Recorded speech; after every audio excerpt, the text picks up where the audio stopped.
Yesus hidup kembali setelah kematiannya. Saudara-saudara yang diberkati Tuhan, kita kembali berjumpa. Perdebatan yang paling sengit yang sering kali kita dapatkan adalah ketika sebagian orang menolak bahwa Yesus hidup kembali setelah Ia mati. Tetapi bagaimanapun, kebenaran harus tetap kita sampaikan. Karena fakta tentang Yesus yang hidup kembali adalah sesuatu yang tidak dapat kita pungkiri. Lembaran-lembaran suci Alkitab telah menyatakan hal itu. Karena itu dalam kesempatan yang baik ini, kita akan kembali merenungkan kebenaran ini. Dan sebelum itu, kita harus datang kepada Tuhan di dalam doa. Mari kita berdoa. Bapa di surga, kami bersyukur untuk kesempatan yang Tuhan berikan kepada kami. Sehingga saat ini kami kembali merenungkan kebenaran tentang fakta bahwa Tuhan Yesus hidup kembali setelah Ia mati. Kami mohon anugerah Tuhan untuk menerangi hati dan pikiran kami, supaya kami mengerti kebenaran ini dan menguatkan iman kami untuk terus bertumbuh dalam kebenaran. Di dalam nama Tuhan Yesus kami berdoa. Amin. Saudara-saudara yang diberkati Tuhan, mari kita buka Alkitab kita, Lukas pasal 24 ayat 36 sampai ayat yang ke-43. Dan sementara mereka bercakap-cakap tentang hal-hal itu, Yesus tiba-tiba berdiri di tengah-tengah mereka dan berkata kepada mereka, "Damai sejahtera bagi kamu." Mereka terkejut dan takut dan menyangka bahwa mereka melihat hantu. Akan tetapi Ia berkata kepada mereka, "Mengapa kamu terkejut dan apa sebabnya timbul keraguan-raguan di dalam hati kamu? Lihatlah tanganku dan kakiku, aku sendirilah ini. Rabalah aku dan lihatlah, karena hantu tidak ada daging dan tulangnya seperti yang kamu lihat padaku."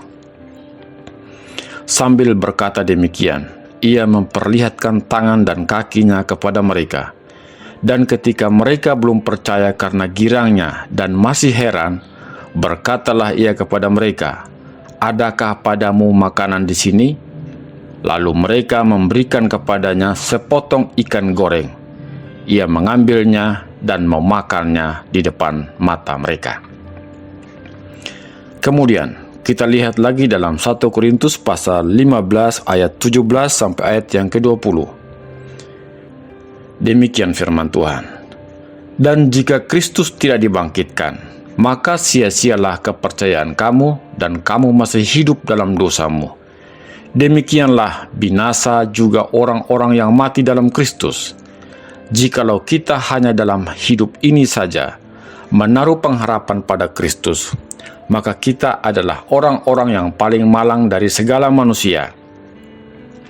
Tetapi yang benar ialah bahwa Kristus telah dibangkitkan dari antara orang mati sebagai yang sulung dari orang-orang yang telah meninggal."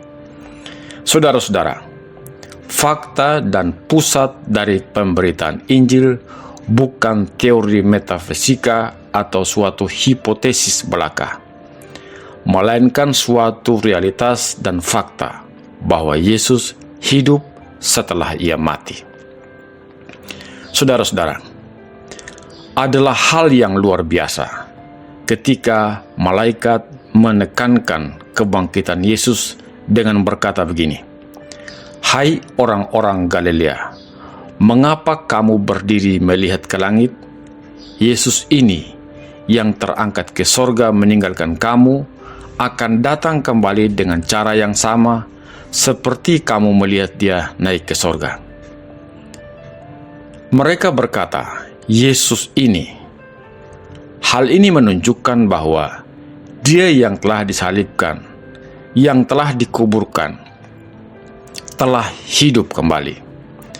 Yesus yang bangkit adalah Yesus yang disalibkan dan dikuburkan. itu berarti bahwa ia benar-benar bangkit dari antara orang mati. Ada sesuatu yang unik di sini. Selama Tuhan Yesus hidup, para murid-Nya adalah milik-Nya. Hubungan di antara mereka adalah hubungan yang sangat harmonis, sangat akrab, sangat intim. Ia tidak pernah meninggalkan mereka berjalan sendirian. Dan setelah Tuhan Yesus bangkit dari antara orang mati, Tuhan Yesus masih menunjukkan sikap yang sama, yaitu sebagai kepemilikan. Mereka tidak pernah melepaskan ikatan emosional di antara mereka.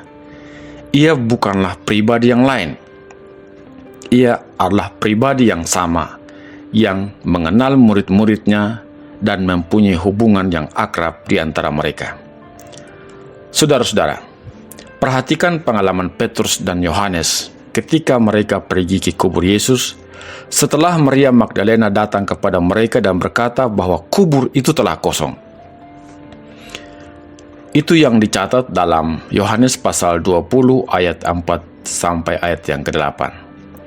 Keduanya berlari bersama-sama, tetapi murid yang lain itu berlari lebih cepat daripada Petrus sehingga lebih dahulu sampai di kubur. Ia menjenguk ke dalam dan melihat kain kapan terletak di tanah, akan tetapi ia tidak masuk ke dalam. Maka datanglah Simon Petrus juga menyusul dia dan masuk ke dalam kubur itu. Ia melihat kain kapan terletak di tanah, sedang kain peluh yang tadinya ada di kepala Yesus tidak terletak dekat kain kapan itu, tetapi agak di samping di tempat yang lain dan sudah tergulung. Maka masuklah juga murid yang lain, yang lebih dahulu sampai di kubur itu, dan ia melihatnya dan percaya. Saudara-saudara, perhatikan juga peristiwa yang diceritakan di dalam Yohanes pasal 20 ayat 11 sampai ayat yang ke-18. Ketika Maria Magdalena berada di kubur itu, seseorang berbicara kepada dia. Maria berpikir bahwa orang yang berdiri di depannya itu adalah penjaga kubur. Kemudian ia bertanya, "Kemanakah tubuh Yesus dipindahkan?" Orang yang berdiri di depannya itu berkata, "Maria." Maria langsung sadar bahwa orang yang berdiri di depannya itu adalah Yesus. Maria langsung mengerti bahwa suara yang dia dengar sudah tidak asing lagi. Itu adalah suara Yesus yang sering kali ia dengar selama beberapa tahun pengeringan bersama dengan Yesus. Saudara-saudara, kita perhatikan lagi catatan tentang dua murid yang sedang dalam perjalanan menuju Emmaus, seperti yang tercatat dalam Lukas pasal 24 ayat 30-31. Diceritakan bahwa ada seorang asing yang berjalan bersama-sama dengan mereka. Kemudian orang asing ini mereka ajak untuk bermalam dengan mereka. Dan sementara mereka makan malam, orang itu memecah-mecahkan roti. Ketika ia mengucapkan berkat atas roti itu dan memecah-mecahkannya, barulah murid-murid ini menyadari bahwa orang yang memecahkan roti itu adalah Tuhan Yesus Kristus. Mereka ingat bagaimana Tuhan Yesus memecah-mecahkan roti dan mengucap berkat atasnya pada perjamuan malam sebelum penangkapan dan penyalibannya. Saudara-saudara, kita lihat lagi.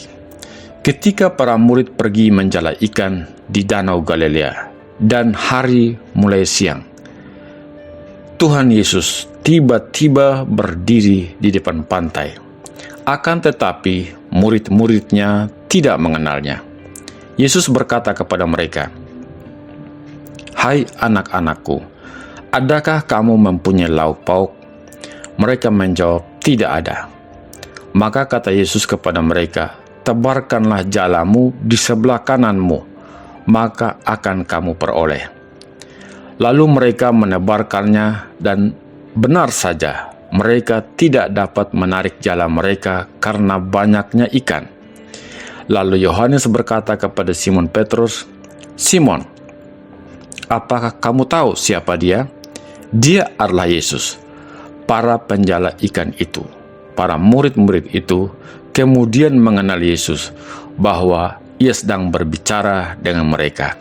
Peristiwa ini terjadi setelah penyaliban Yesus. Saudara-saudara, tentu saja ketika murid-murid itu melihat dia, mereka mengenali dia dari rupa dan wajahnya, serta suara dan bekas lubang paku pada tangannya dan bekas lubang tombak pada lambungnya.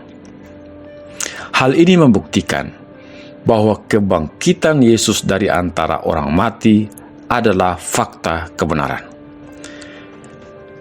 Saudara-saudara, murid-murid yang lain percaya bahwa Tuhan Yesus telah bangkit dari antara orang mati, kecuali salah seorang dari mereka.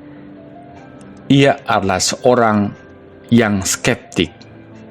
Namanya adalah Thomas. Saya bisa memahami bagaimana respon Thomas terhadap fakta kebangkitan Yesus, karena saya dan mungkin orang-orang lain juga berada di posisi yang sama, yang mana tidak mudah untuk percaya pada sesuatu yang mustahil terjadi. Thomas tidak percaya bahwa seseorang dapat bangkit dari kematian. Thomas berkata begini, "Saya tidak akan percaya bahwa ia hidup, karena orang mati tidak akan pernah bangkit dari kuburnya." Saya memahami perasaan itu, karena saya juga tidak pernah melihat ada orang mati yang bangkit kembali dan hidup lagi. Cerita berlanjut. Dalam Yohanes pasal 20, para rasul datang kepada Thomas dan berkata, "Thomas, kamu tidak percaya kebenaran.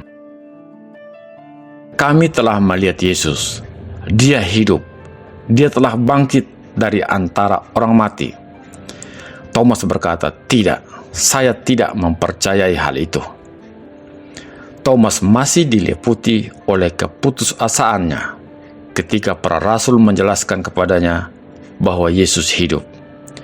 Mereka berkata, "Kami telah melihat dia, kami telah menyentuh dia."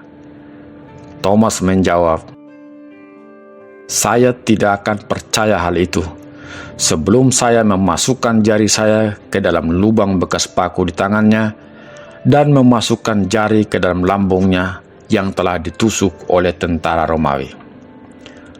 Pada malam berikutnya, ketika para rasul berkumpul di sebuah rumah di ruang atas, tiba-tiba Tuhan Yesus berdiri di tengah-tengah mereka. Ia mendekati Thomas, dan betapa kagetnya Thomas, karena sebelumnya ia telah berkata bahwa ia tidak akan percaya sebelum memasukkan jarinya ke lubang paku di tangannya dan memasukkan jarinya ke dalam lambung Yesus. Tuhan Yesus berkata kepada Thomas, "Thomas, masukkanlah jarimu ke dalam lubang bekas paku di tanganku ini, dan masukkan tanganmu juga ke dalam lambungku. Maka percayalah dan jangan tidak percaya lagi." Setelah itu, Thomas melakukannya. Tetapi kemudian Thomas berkata, dengan pengakuan imannya, "Tuhanku dan Allahku." Itulah fakta bahwa Yesus hidup, dan karena itu kita harus percaya. Saudara-saudara, setelah kebangkitannya, secara berulang-ulang Tuhan Yesus menampakkan diri di berbagai tempat. Secara tiba-tiba ia berjalan bersama dengan para muridnya yang sedang menuju ke Emmaus. Ia hadir di dalam perjamuan malam di suatu ruangan, padahal pintu terkunci rapat. Ia menampakkan diri di pantai Danau Galilea. Ia menampakkan diri di berbagai tempat dan di berbagai kesempatan. Setelah 40 hari, mereka tidak lagi melihat dia dengan mata kepala, tetapi mereka tahu bahwa tanpa kehadirannya secara fisik, Tuhan Yesus tetap bersama-sama dengan mereka. Sebab Tuhan Yesus telah memberikan amanat agungnya dengan janji penyertaannya yang berkata begini, "Dan ketahuilah, aku menyertai kamu senantiasa sampai kepada akhir zaman." Saudara-saudara yang diberkati Tuhan, saat ini Tuhan Yesus selalu bersama-sama dengan kita. Ia hidup setelah ia mati. Martir yang pertama bernama Stefanus. Ketika sedang dirajam batu dan hampir mati karena kesaksian imannya kepada Yesus, ia memandang ke langit dan langit terbuka. Ia melihat Yesus berdiri. Hal itu menunjukkan bahwa Yesus hidup. Ada lagi satu tokoh yang bernama Saulus. Ia berasal dari Tarsus dan menjadi ancaman yang paling menakutkan bagi para murid Kristus. Namun ketika dalam perjalanan menuju ke Damsyik untuk mencari dan membunuh orang-orang yang percaya kepada Yesus, tiba-tiba suatu cahaya yang begitu cemerlang menyinari dia, dan kemudian Tuhan Yesus berbicara kepadanya. Itu fakta bahwa Yesus hidup setelah kematiannya. Dan ketika Rasul Yohanes dibuang ke Pulau Patmos dalam kesendirian dan dalam kondisi yang sangat menyedihkan, Tuhan Yesus memperlihatkan dirinya dan Yohanes dikuatkan oleh penyataan itu. Itu adalah fakta bahwa Yesus hidup. Saudara-saudara yang diberkati Tuhan, sepanjang tahun yang telah kita lalui, Tuhan Yesus selalu ada di tengah-tengah kita. Tuhan Yesus selalu bersama dengan kita di dalam perjalanan kehidupan ini. Banyak hal-hal ajaib telah terjadi di dalam kehidupan dan kesaksian iman kita. Mungkin ada saat-saat di mana kita merasa sangat lemah dan mulai putus asa. Tetapi tangan Tuhan yang ajaib selalu datang menolong dan memberikan jalan keluar. Tuhan Yesus selalu rindu untuk bersekutu dengan kita. Ia menyatakan dirinya kepada kita ketika kita membuka pintu hati kita bagi Dia. Dalam Wahyu pasal 3 ayat 20, Tuhan Yesus berkata, "Lihat, aku berdiri di muka pintu dan mengetok. Jikalau ada orang yang mendengar suaraku dan membukakan pintu, aku akan masuk mendapatkannya dan aku makan bersama-sama dengan dia dan ia bersama-sama dengan aku." Saudara-saudara, apakah kita mempercayai hal itu? Bagaimana mungkin kita tidak membukakan pintu jika di depan rumah kita berdiri seorang raja yang agung atau seorang malaikat, seperti salah seorang malaikat yang pernah menampakkan diri kepada Abraham, kepada Musa, kepada Yakub, dan tokoh-tokoh besar dalam perjanjian lama. Tetapi yang mengagumkan adalah bahwa yang berdiri di depan pintu hati kita adalah Kristus sendiri. Karena itu, jika kita membuka pintu hati kita, Ia akan masuk ke dalam kehidupan kita. Tetapi mungkin Anda berkata begini, "Pak, Yesus mungkin mengetuk pintu rumah atau pintu hati Anda, tetapi Ia tidak mengetuk pintu hati saya." Saudara-saudara, jangan khawatir. Tuhan Yesus tetap melakukan hal itu di dalam kehidupan Anda. Sebab untuk itulah Tuhan Yesus rela menderita dan mati di salib, mati untuk Anda dan kita semua. Tuhan Yesus selalu mempunyai perasaan ingin masuk ke dalam rumah Anda, ingin masuk ke dalam kehidupan Anda. Tuhan Yesus telah berbicara kepada kita di setiap lembaran-lembaran kitab suci. Wajahnya ada di setiap lembaran kehidupan kita. Ia menghibur kita di dalam perkataan-perkataannya, dan perkataan-perkataan itu merupakan pewahyuan ilahi.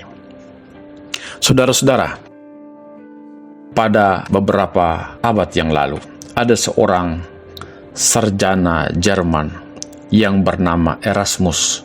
Ia sangat cerdas dan ia menulis di kata pengantar untuk kitab Textus Receptus, kitab yang dieditnya.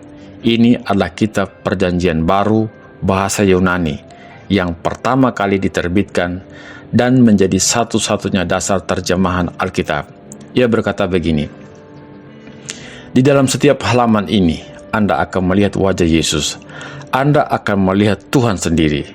Kepenuhan dari Kristus telah penuh dan lebih lengkap dibandingkan jika ia berdiri dalam daging di hadapan Anda." Saudara-saudara, kita melihat Yesus di dalam setiap lembaran-lembaran suci Alkitab. Yesus hidup. Ia ada di tengah-tengah jemaatnya yang percaya kepada Dia. Ia pernah berkata bahwa di mana 2 atau 3 orang berkumpul di dalam namanya, maka Ia akan hadir di tengah-tengah mereka. Tuhan Yesus selalu bersama-sama dengan kita. Itu bukti bahwa Dia hidup. Tuhan Yesus selalu bersama dengan kita dalam setiap puji-pujian, nyanyian, dan doa syafaat yang kita persembahkan. Ketika seseorang bertobat, ketika seseorang diselamatkan, malaikat di sorga bertepik sorak. Dan kita tahu Tuhan Yesus juga melakukan hal yang sama. Sebab sekarang ini Tuhan Yesus sudah ada di sorga. Ia melihat kita ketika kita beribadah. Ia melihat kita ketika kita mengambil komitmen untuk percaya kepada Tuhan Yesus. Saudara-saudara yang diberkati Tuhan, Tuhan kita selalu ada dalam setiap pergumulan hidup kita. Ada satu tokoh iman dalam Perjanjian Lama yang sangat terkenal dan bernama Ayub. Di dalam pergumulan dan tantangan kehidupan yang ia hadapi, ia mampu melihat suatu kebenaran di dalam semua itu. Ayub berkata begini, "Hanya dari kata orang saja aku mendengar tentang Engkau," maksudnya kepada Allah, "tetapi sekarang mataku sendiri memandang Engkau." Saudara-saudara, kesusahan, frustrasi, dan kekecewaan, serta kesedihan seringkali membawa kita kepada perasaan yang sensitif untuk mendekatkan diri kepada Allah. Yesus bersama-sama dengan kita di dalam seluruh pergumulan hidup kita. Saudara dan saya tidak pernah ditinggalkan sendirian. Kita ingat tentang Yohanes. Ia mungkin berpikir bahwa ia hanya sendirian berada di Pulau Patmos dan memang dia harus meninggal di sana. Tetapi kemudian ia mendengar suara yang berbicara kepadanya, dan Tuhan Yesus hadir di dalam pergumulan itu. Di dalam kesendirian itu, Tuhan Yesus hadir. Di dalam kesendirian yang Anda alami saat ini, Tuhan Yesus hadir. Tuhan bersama-sama dengan kita di sepanjang kehidupan. Ia ada pada hari ketika Anda membangun rumah Anda. Ia ada pada hari ketika Anda mulai merintis usaha atau bisnis Anda. Ia hadir ketika Anda mulai merancang untuk perjalanan masa depan Anda yang lebih baik. Tuhan hadir di sawah, di kebun, di kantor, di toko, di mana-mana. Ketika menjelang akhir hidup, Tuhan Yesus juga hadir di sana. Ketika seseorang berada di detik-detik terakhir dari hidupnya, Tuhan Yesus ada di sana. Selama saya aktif melayani Tuhan, saya telah banyak kali menundukkan kepala bersama dengan keluarga-keluarga yang berduka karena kehilangan dari orang-orang yang sangat mereka kasihi. Beberapa kali setelah memimpin ibadah penguburan orang mati, ada satu lagu yang sangat menguatkan iman ketika dinyanyikan. Aman di tangan Yesus, aman dijaganya, rasa jiwaku damai dan berbahagia. betapa lagu ini sangat menghibur dan menguatkan iman kita. Karena darinya kita tahu bahwa kita tidak dibiarkan mati di tangan penguasa maut atau dibiarkan dalam keputusasaan, tetapi kita aman di tangan Yesus. Betapa bahagianya ketika kita mengetahui kemuliaan Injil yang mengatakan bahwa Yesus hidup setelah Ia mati. Itu berarti setiap orang Kristen setelah mereka mengakhiri hidup mereka di dunia ini, mereka akan hidup bersama-sama dengan Yesus di sorga. Sampai jumpa dalam program selanjutnya. Tuhan Yesus memberkati kita. Amin.